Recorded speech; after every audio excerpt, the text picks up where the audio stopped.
It's finals day at the Techno Games, and it's time to separate the high-tech from the no-tech.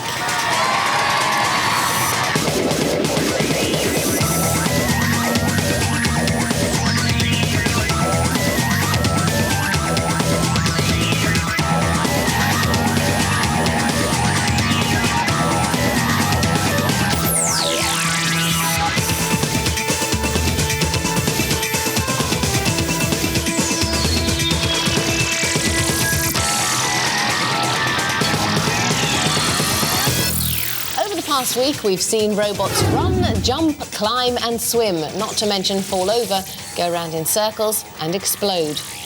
Today, the tournament reaches its climax with the dramatic finals of the sprint and swimming, and we'll be showing highlights of the first International Techno Games event, International Robot Football. With me in the studio are Noel Sharkey and Martin Smith, our resident tech-experts. Noel, Martin, any favourite moments for the past week? For my choice, it would be Skeletron. That was a very fascinating machine. I liked a lot of the failures, I think. I liked the one with the That's the lowlights. Yes, the eventual winner of the high jump. With his first try, he tipped it over and it went into nothingness. And also, I liked a lot of the little wiggling, walking ones that didn't get over the line, that just wiggled away. And there was a lot to be learned from that. Quite persistent, but not actually moving anywhere. But I think one of the high points really was the race between Ms. Struts and Tecumseh. That one, that was a really spectacular race, I thought. Really enjoyable. Audience going wild. All right, guys. First, the sprint. We've seen several heats, and tonight is a senior sprint final. Let's have a look back at who's been in the running, or rather, walking.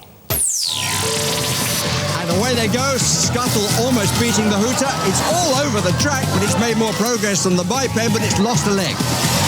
Here is Waddle, just about cleared the starting line. Scuttle looks completely off its head. In fact, to be more accurate, it's on its side. Will it tip over as it comes to the finish? No, it's just... And Waddle is the winner. It's up and ready to go, is Lemming. But it's not moving too fast, but it's moving slightly better than Skeeter, which is not moving at all. And eventually there has to be some sort of time fault here. They've got to bring this to an end because not very much is happening. So there we have it, a double-header in the Robo Sprint Final, the biggest grudge match since Ovett & Co. We've got Chris Rawlinson with us again to give us the human perspective. Chris, finals day. I guess our tech athletes must have been pretty nervous. How do you deal with nerves? Yeah, nerves really can be, a finish of some athletes, but personally I use them to help me go. When you've got a competition, really adrenaline from nerves really just power you on. I listen to a few tunes actually by Prodigy to get me going. Oh, nice sane music then. Yeah, it does influence me, you might say. Makes you a little bit more aggressive, I might say. Yeah, that might be said as well. It's different, I suppose, for these people because they're actually controlling something, whereas their head's not necessarily on the chopping block as mine is. But I'm sure nerves are, affecting their performance. Especially in a way because it must feel like it's not really within their control. It's kind of at least... That's a good thing. It really, I know that I can put my, myself on the line and I'm going to perform. Whereas them really they're, keeping the fingers crossed, swinging a prayer, trying to hold on, hoping the thing's going to hold together, and as we saw earlier in the week, Scuttle fell to pieces. Absolutely. Well, the fastest humans can move is at a fraction under 10 metres per second. But we're not going to see that much today, are we? No, not of what I previously saw, Not unless there have been some illegal lubricants handed down onto the racetrack. Well, I don't know if they've used those, but it's more like 10 metres actually per minute at the moment. I'm sure that will improve, but I don't think it's really going to be over and done with at the click of your fingers like you see, the biological men running or women running down the track at the moment. I think it's going to be who lasts the longest and who's got, the staying power. Longevity then. OK, here's the big race itself. It's the big one, the time when legends are born, the sprint final. Let's meet the teams and let's feel the tension. How are you, Grey team? How are you feeling? Fine, a bit better than we did before. You did well, though. Waddle there strode his way. He was looking good. Are you confident? Yep. Yes. Well, look what happened to the opponent last time. I know, it was emotional for me. Anyway, you, sir, do you really believe it's going to win? Do you think it's got what it takes? Without any trouble at all. Straight down the end. Let's meet the Greens. Hello, Greens. How are you? Fine. I've got to say, it was fairly embarrassing, the fact you qualified, because let's face it, you didn't even finish the course properly. Yeah, we did. 15 minutes later. Why does it appear to go so slow? Well, the main reason why it is because it's going incredibly quickly, actually quite close to the speed of light, and so there's time relativistic dilation, which causes it to appear to be moving really slowly. But in fact, it's already there now. Okay.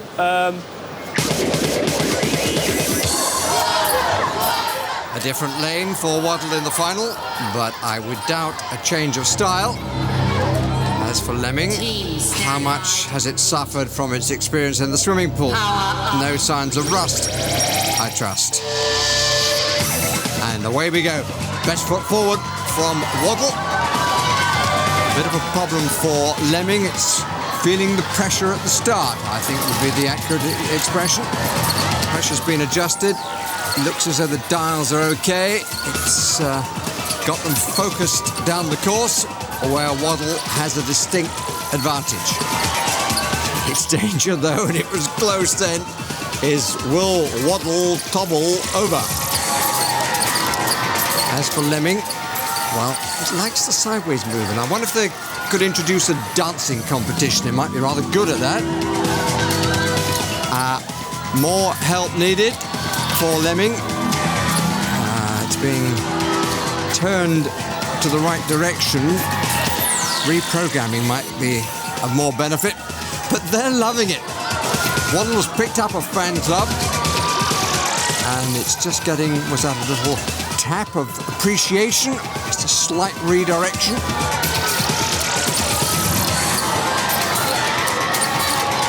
Well, there's been much talk about robots competing with humans. I wonder whether there'll be any complaints about the sprinting from the snails. Waddle gently does it. It's living up to more than Lemming. Maybe Lemming needs the cliffs to really come into its own. But Waddle, it's always been a question of putting one foot in front of the other. Best foot forward to the finish line, which is clearly in its sights now. Lemming can only look. They wait to cheer. It's going to make it, it has. Waddle is the sprint champion. The walking sprint champion. And don't they look proud? A time of 3:49.52. It managed to stay upright, and it's taken the gold medal. Lemming's consolation is the silver, and it's time still to come. Congratulations. You've won it. Just, yes. How does it feel? You are actually now officially the fastest sprinting robot ever. That's only because the event's never been held before. But you have won. How does it feel? I'm relieved, that's all. Relieved? Yeah. And the winning robot, did it do everything you hoped it was going to do? And more. And more. And more, yeah. Well done. And what about the other team? We liked it. It's very cute, wasn't it? Just did a little dance, but didn't go very fast. Ooh. OK, well, there you go. Congratulations, well done. You hold the world record. So, Boston Spa Comprehensive from Yorkshire waddled to the gold. Chris, Martin, any surprises? A fantastic sprint. Not really. Personally, I'm from Yorkshire, and a bit of Yorkshire grit chucked in there. And they pulled through as I thought they would, actually. Yeah. A little bit of bias. I mean, Martin, it looked to me like Lemming had a lot of movement but very little action. It's very difficult to make robots walk from pneumatics. Electric motors are rather easier. I was rather surprised because I suspected the two-legged walker would have more difficulty, because it's much more difficult to make a two-legged robot than a four-legged robot. Ah, interesting. It looked to me as if Waddle has maybe in for a hip replacement at some stage, because he does so lean that you actually think he's going to fall over. He looked a bit drunk, but it's because the difficulty of balance with two legs, that's the problem. You have to solve the problem of balance, which is a much easier problem to solve with four legs, or even easier with six legs. Chris, did you enjoy the race? Yeah, it was good fun. The outcome, really, you didn't know what the outcome was going to be. I think actually it looked like Lemon had actually got something other than oxygen in his tank as well, because he couldn't find the right direction down the track. It was a good laugh, yeah. Martin, on a slightly more serious level, I have to ask you, do you think there will come a day in years to come when we will be able to build a robot that will move faster? I think so. In theory, it's possible because biology and engineering are subject to the same laws of physics, so they should be able to be just as good. And there's no reason, in principle, why robots shouldn't be better than humans. Any ideas as to what shape that might come in? Large, small? Well, the trick is to make them smaller, to make them more useful, but in Japan they already have human-sized robots that are two-legged and walk. I'm frightened. Well, let's take a look at the crowning of the victors. Professor Noel Sharkey to make the presentation. Handshakes for the chaps, and it will be Gemma Mudd who accepts with delight the gold medal. So here we have it, our winning team. A warm congratulations. You must be delighted. Yeah. Yeah? And you've even brought him in here. Gorgeous little thing that he is. He's looking a bit tired. He's a bit exhausted. Steve, I have to ask you, what was your inspiration? Or was there not one? No, there was. We spent a lot of time digging around on the internet, seeing if there were some examples of things we could sort of nick ideas from. Yeah. And found quite a few ideas and put a design together just after Christmas and made it over the last couple of months. Fantastic, fantastically long legs. And three of you are guys. Gemma, I have to ask you, I mean, most of the people who are building these robots tend to be guys. How have you found it being the only girl in the team? Has it been okay? Yeah, it was really good. We actually had a team of 2 girls building some jumping robots as well. So I wasn't actually the only girl. Well, that's good. And do you think there's more and more girls coming into this kind of thing? Yeah, definitely. Well, that's good to hear. Huge congratulations. Next up, we've got coverage of a special event for Techno Games Finals Day.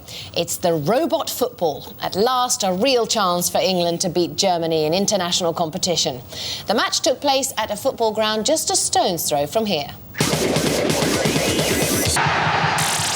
Who can forget those harrowing scenes from Euro 96? I, for one, can't personally bear to watch them, which is why we've come here to Millwall FC. The Millennium Dome's just 2 miles down that way, and we're here for one reason: the Techno Games Robotic Football Championships. Let's meet the teams. We've got one from England, we've got another one from England, and we've got one from Wales. They will be competing for the honour of wearing their national shirt with pride to play one game against the mighty German machine. These are the teams. Now, normal footballers would play out there on the pitch. However, these boys, they're far from normal. They play inside, in there. Gentlemen, to the pitches.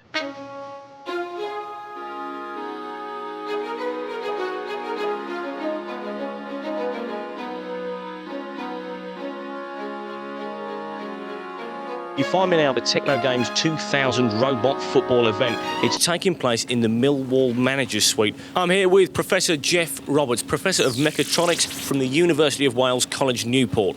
Jeff, what is robotic football? Well, robot football is a game played by small autonomous robots.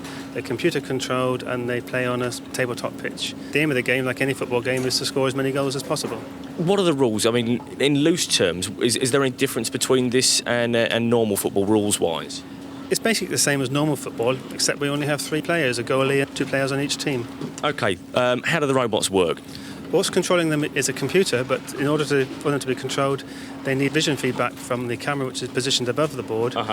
And that feeds back, and through the strategy which is on the computer, that tells the robots where to go in order to move the ball towards the opponent's goal. How do you win at this game? What do you got to have? There are 3 aspects, really. You need to have a very good vision system in order to track the robots. You need to have a very good strategy to plan what your robot should be doing. And then, in the end, you need to have good robots as well. OK, and in the end, you need to score goals. 2 teams from Plymouth in the opening match. Merlin Robotic Football Club against Drake Robotic Football Club, the latter coming from the university. And the referee blows the whistle for the start of the contest. Merlin in the squares, Drake with the circles. And it's Merlin on the attack, on the edge of the area. And the referee has awarded a penalty. You're not allowed to have a defender and a goalkeeper in the penalty area, and the penalty is taken and scored by Merlin. They lead 1-0, the goalkeeper going the wrong way. Well, this is a good run here, and it's 1-1. What a fine individual goal. Nobody got in a tackle worthy of the name, and the goalkeeper unable to take it off him. 1-1 in this all Plymouth contest. It's all a bit tight in the corner. And the peels from the side for a penalty, but the ball's gone in anyway, which I think is an own goal. What a mess defensively. 2-1 to Merlin. A fine piece of individual play for the Drake team. Goalkeeper unsure whether he should go to the corner. They've got themselves in a mess now. 2 in the area. That's another penalty. Chance for the students to square the match again, which they do. Tight here on the goal line. And the Merlin attackers got behind his defender. There were 2 defenders in the area. Another penalty taken. 3-2 to Merlin RFC. Last few seconds, and there's the final whistle. Merlin win by 3 goals to 2. So Merlin have the early advantage in this 3-team round-robin competition for the right to play the Germans. The next, an exhibition match and a famous guest. And joining me is Rio Ferdinand from West Ham and England. Rio, how are you? Not too bad, not too bad. Now, you've seen them whirring around before. Obviously, they don't look at all like your classic footballer. What do you make of them in terms of footballing skills? They look all right, to be honest. They're moving well. They move a bit better than a few of our players at West Ham, to be honest. Right, well, let's get down and have a look at these robots. This is them down here. The German ones are still, and there's the Welsh team there, and they're skill. Oh, here we go. Now, in terms of a classic game of football, this obviously looks a bit different. Is there anything I can learn from the natural game of football, do you think? To stop running off the pitch. That one's trying to get off the pitch at the moment. I don't know. I think he's seen a fan. He wants to argue with a fan or something like that. Oh, the goalkeeper started. There he goes. So, it's Joe Cole without the ball, I think. Can you ever predict a future where a robot might take your job? The Germans are quite aggressive as normal, but I don't know if they're going to be able to take our players. Look, we've got a goal. There's been a goal. The Germans have scored. That's fantastic. I'll leave you now at that exhibition match where the Germans have scored. That's poetry in motion. Back to the main competition and the entry of Newport RFC of Wales wearing yellow and pink, and they're playing Drakes, who now have green and lilac circles. And it's Newport playing from left to right. The ball's being ignored, and the Welsh being allowed to go on their own. And I see there's a dragon on their strip as well. England rather standing off, making a slow start here. England represented by the students from Plymouth. Non-contact sport at the moment, either with each other or indeed with the ball. Down in the corner now. Newport pressing. England holding their shape, but being somewhat defensive a start. And now a breakaway, though, for the Drakes representing England. And there are too many defenders in the area. That's got to be a penalty. And the penalty given and scored. The Drakes lead 1-0. Goalkeeper a little unfortunate. Found ball and opponent coming at the same time. Oh, and he's in trouble here, the Welsh goalkeeper. 2-0 to the Drakes. So after losing the first game, the Drakes making a good recovery here against the Welsh of Newport. The goalkeeper is asleep. Goodness me. 3-0. What a gift. Out of here playing the next match. And a complete breakaway again. After a defensive start, it's just too easy for the students from Plymouth University. They lead by 4-0. No way back now, surely, for Newport. They're trying to get the ball out of their own end. And there's a deal of spinning going on here. I hope that's not a problem building up. A bug in the computer competition. A collision for which the referee calls evens. No free kick given. But Drakes are going to finish the day with 3 points, which will put them level with Merlin. And Newport now suddenly playing the wrong way. Very nearly an own goal. That's the last action. A victory for Drakes by 4-0. But sadly, because of technical difficulties, Drakes have been forced to withdraw. Merlin wait to play the Germans, but the Germans too are in trouble, as those expressions will make absolutely clear. They are unable to control their players. Well, we have seen that from time to time, but very few footballers in quite so much of a spin as their robotic equivalents. Referee is waiting for a decision here because there is a time limit, and it could well be the Germans are going to be ruled out. What a disappointment. Merlin with no team to play, it would seem. The England-Germany final, the classic grudge match that promised to be one of the greatest games ever played in robotic football, has ended, but for all the wrong reasons. Excuse me, referee, can you explain to me what has gone wrong? Yes, it's really a pity for the German team because they are the leading European team in the moment. But it is a typical technical KO. The rules say if a team can't play after 5 minutes after the game was announced, they lose the game and the other team will win the game. So it's by technical KO, the winning game will be the British team. OK, so there you have the story. Technical knockout. The Germans are out of it and the victory goes to the English. Germany, how does it feel? It's unlucky. It's not the best way to lose. What went wrong? It's a pity. I don't know what went wrong. When we tried beforehand with the Welsh team, it worked fine, but now it doesn't work. So, but I think the British team is a fair winner because you have to have a good team and a team which won't run all the time. So it's a good winner. OK, well, there we go. Brave words from the German side. They have lost, though. Over to England. You have won. We've finally done it. There's a bit of payback here. We have beaten the Germans, even though they didn't actually compete. How do you feel? A bit of pride restored. It's a bit of a shame to win by default, but there you go. Congratulations. And here is the medal. There we go. England are the champions.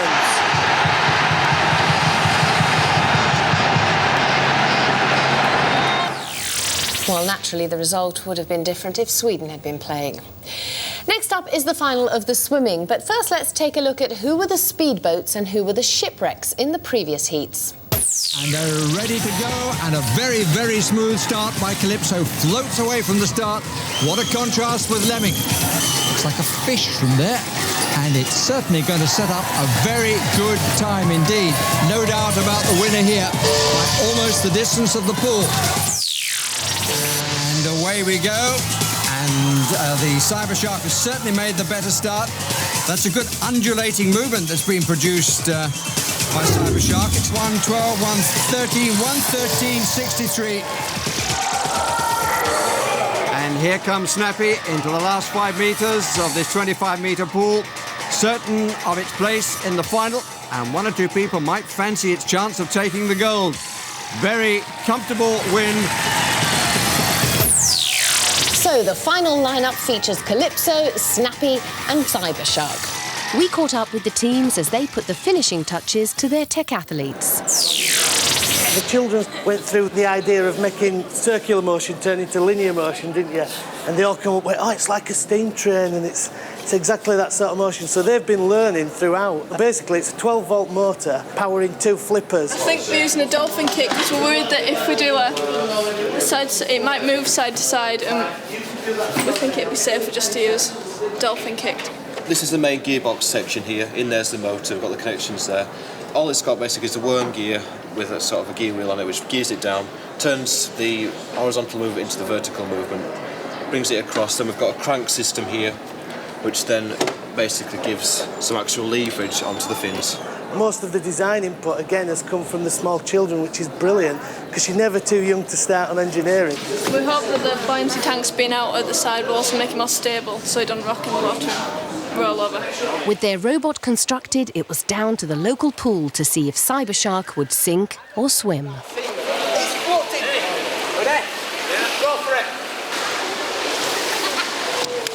Excellent. Bottle of wine, please. Absolutely overjoyed. It's far, far, far better than any expectations that I had. Touch and go whether it'd float, so I mean, it's just absolutely beyond belief. I'm really pleased. What did you base the design on? We based it on a fish and then we developed it into a shark. Now, how does it actually work? There's an electric motor which powers the tail, which flips backwards and forwards. We've got a metal rudder which goes left and right. So. And how fast have you got it to go? Well, it's about walking pace. And any actual difficulties when you put it into the water to test it? Steering. Yeah, didn't go in a straight line. Has this been rectified? So we hope so. Meanwhile, the team at London's Harrow School have been working on a much more conventional design. Originally, we were going to have a single hull with a swimming motion on either side. We felt that was too complex to build, and also the hull was going to rock sideways. We persevered with this for quite a while because the boys felt that this would produce a better result. But in the end, actually, we came back to something that we'd suggested early on. We picked a catamaran hull because it would stop the rocking of the boat more, and it could also mean we could put all the working parts in the middle. Fortunately for the Harrovians, they have their own private pool where they were able to put their Calypso prototype through its paces.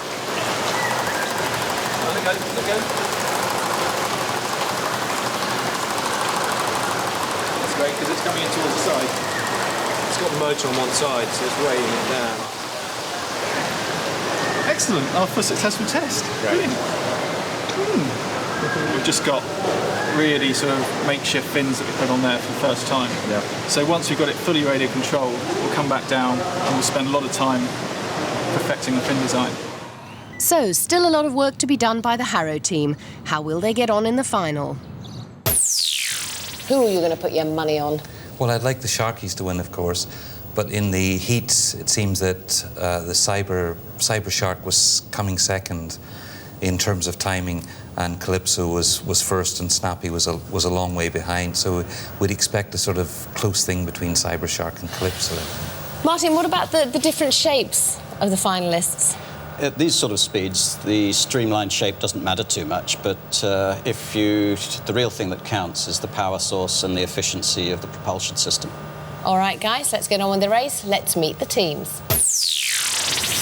History is going to be made poolside here today by either a dustbin, a plastic bottle-shaped shark, or something that isn't really shaped like anything. But history will be made because someone is going to be the Techno Games champion of swimming. Blue team, is it going to be you? I hope so, yeah. Yeah? If Probably. it does the same speed as it did last time, hopefully we'll win. You're much more confident now? Yep. What about you, sir? I agree with Peter. If we can do the same time as last time, we're in with a chance. Yep. I think we're going to win. You really do sound like a team of football managers. You're not committing to anything. Sorted. OK, best of luck, though. Thank you. You're in a slightly different colour blue than the other blues, but nevertheless, you're in the final. Yeah. OK, you say you're in the best blue. Are you the best team? Are you going to win? Yes. Yeah. Yeah? Best of luck. Thank you. OK, darker blue team, darker than all the other blue teams. You've got through the final, you've got the big dustbin. What do you think? Going to win? Going to lose? We don't know. I think it's down to sort of water resistance, and the thing that isn't shaped like anything seems quite light and quite able, but I think we've got to give it a run for its money and go for broke. OK, right, well, best of luck to all of you. It's now over to Barry Davis for the decider. It is the final of the swimming event. Barry, take it away. In lane 1, Calypso from Harrow School in North London. In lane 2, Snappy. In lane 3, with the flag of support, Cybershark, the last two from schools in Keighley in Yorkshire. And away they go, Cybershark, getting its own style away. Calypso, smoothly away, but out of its lane. A little bit of a problem for getting speed from Snappy. It's Calypso, which is now stabilised and looking good, which is showing the way, and Cybershark seems to have broken down completely. Calypso coming home, Snappy looking for the rhythm that it found in the heat, but doesn't seem to be able to find now to quite the same extent in the final. It's Calypso's victory by a distance. The gold medal goes to the entrant from Harrow School. Calypso is #1 in the swimming pool. Snappy should be happy with the silver medal, but it wasn't able to match the style of the winner. And as for Cybershark, well, it undulated well for no more than a couple of strokes. Time for Calypso slightly slower than in the heat, but they lost a bit, going a bit off course at the beginning. So that's the final result. What a shame that Cybershark broke down. Snappy came in for the silver, but there was no doubt about the gold. Congratulations to Calypso and Harrow School. What can I say? Well-deserved, thoroughly well-deserved. Calypso has done it for you. You've won. You are the first ever champions of the swimming event in Techno Games. How do you feel? We feel great. Now, really were you kind of always confident you were just playing it down? Yeah, we didn't want to We don't want to brag, and then, you know, if it broke down, yeah, it'd be awful.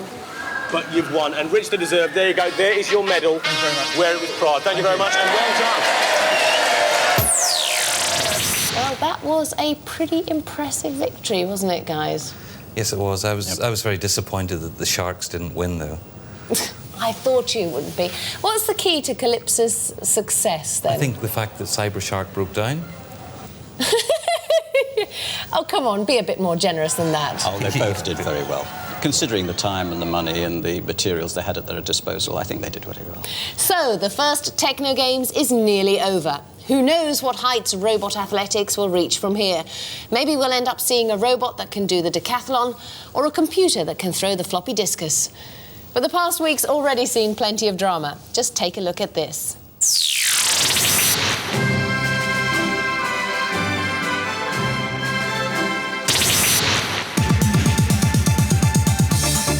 How fast do you reckon this thing can do the course in? 30 seconds, 40 seconds if it doesn't fall apart. Scuttle looks completely off its head. In fact, to be more accurate, it's on its side. Don't just produce rubber to me. You're enjoying it, but I've got things to do, you know.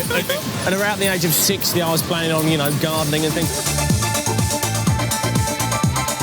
No diving, no bombing, no heavy petting.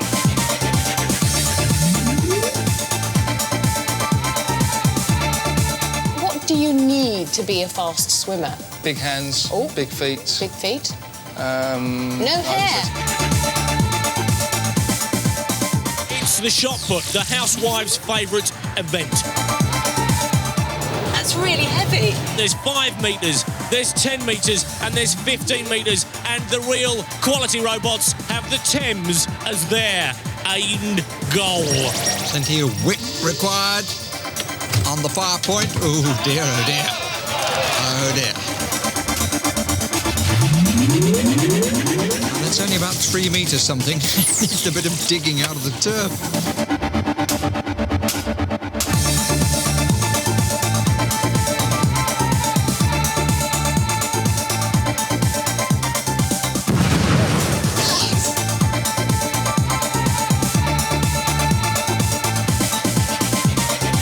We told the Millennium Dome we were going to be powering robots with petrol. They wisely said, not in here you don't.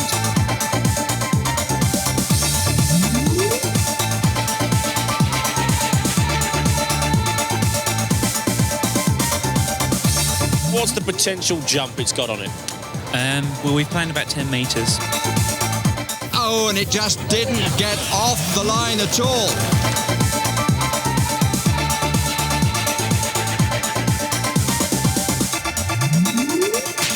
You've probably got about a minute left there if you want to win. Oh, thank you. What should it look like? It should look like this.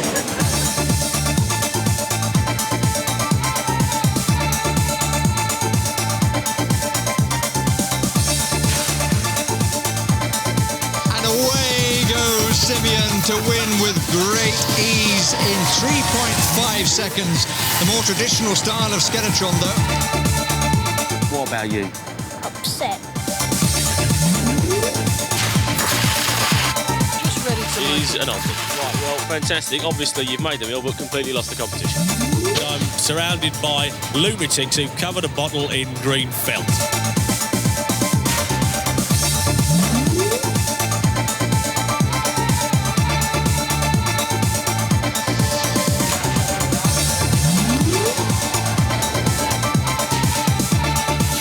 Decided.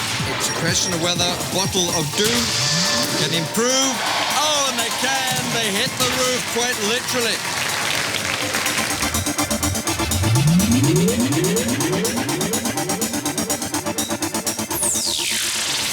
Some of the highlights there of the week at Techno Games. 2 tech teams from Hertfordshire and Oxford universities have been battling it out to meet the Techno Games University Challenge. They've had 5 days to build a robot that can pick up and move a building block. Sophie was down in the workshop to see which team emerged victorious. Well, Hertfordshire lost the toss, so they have got to go first. How are you feeling? A little nervous. Yeah. It's been a hard week, hasn't it? Yeah. Yeah. So you're not feeling too confident? Well, we've had a few technical hitches. That's all I can say, really. Things have been going a bit pear-shaped. Anything in particular? The drive. Yeah, drive. it's a bit dodgy at the moment. The arm's working fine. It's a bit debatable we actually get the thing to move. You ready? Yeah. Over to Barry. Power up. Hertfordshire hoping that a bad dress rehearsal will produce a good performance. Control of the robotic arm finally gained. Now down to, well, pick up rather than knock down a brick. That's better. And the brick, I think, under control. Ooh, but I think wrongly. I had to have a second go at it. It's taking quite a long time, but now they've got it. Now, will the drive work? And the answer, sadly for them, no. Using this railway track system has let them down. And they are out of time, and away goes the brick. Disappointment for Hertfordshire. Right, Oxford. I can feel the tension mounting. Are you ready? Pretty confident. Yeah? Everything's prepared? Yeah. All right, then, over to Barry. Well, Oxford have been having a pretty good competitive year in other fields. Now comes the arm. The angle on the brick doesn't look too good.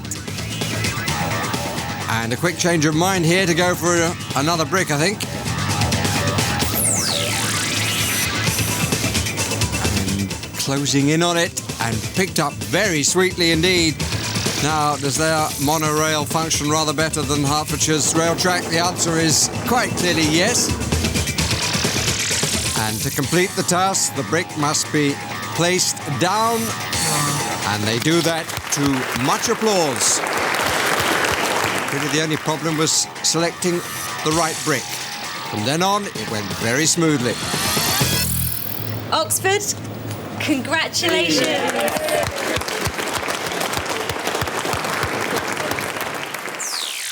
Now all they have to do is build a robot that can take their exams. If you've got ambitions to be a robot building mastermind, BBC Knowledge have produced a starter pack which contains all you need to know. Look out for details at the end of the show. Or if you're already mechanically minded and you'd like to enter the next Techno Games, we'll give you that address as well. Well, what a week it's been. We've had 12 gold medals, 1 human world record beaten, and no robot tantrums or drug tests. Our panel of judges awarded 5 special Techno Games prizes for the week's best teams and their tech athletes. Winners of the award for environmental efficiency were the King James School team from Knaresborough for their solar-powered car, Sunburn.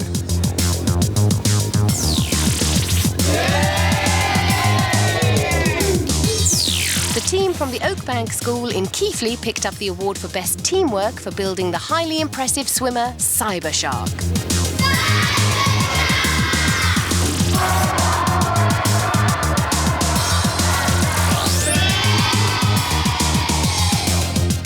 The Best Performance Award was given to the Woodkirk High School team in Bradford for their shot putter, Cluck.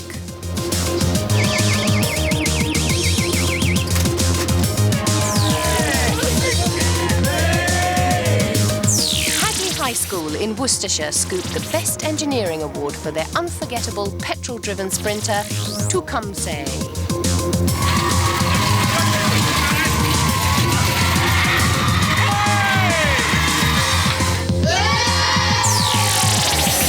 And from the very same event, the II team from the Loudwater Combined School in High Wycombe were awarded a prize for the best technological entry with their machine, Tina Trex.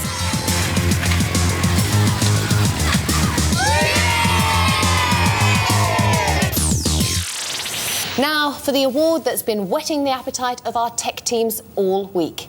The prize is an out-of-this-world trip to NASA, and it's been awarded to the team with the most innovative robot design.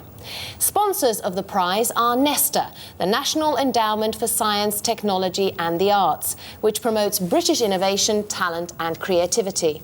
The judges decided that the award should go to one of the teams in the rope climbing. It was the silver medalist, the fantastic Skeletron. Here's another look at Skeletron in action. The more traditional style of Skeletron is being well demonstrated here. Pull up the knees and then raise the hands again, pull up again. But I think the greater applause might well go to the primary school youngsters who certainly put together a very... Skeletron was designed by Ray and Matthew Tate, who worked with Beam Primary School, where Matthew's son Christopher is a pupil. Christopher's favourite TV programme, incidentally, is Robot Wars. And it was Christopher, aged 9, who was presented with the Nesta Award, together with a special Techno Games plaque by the chairman of Nesta, Lord Putnam. There's your Techno Games Award. Who wants to take it? You take that, Christopher. Thank you very much. And this is the Nesta Award. In here is all the expenses and everything else for you to go to Cape Canaveral. That's brilliant. Thank you very much.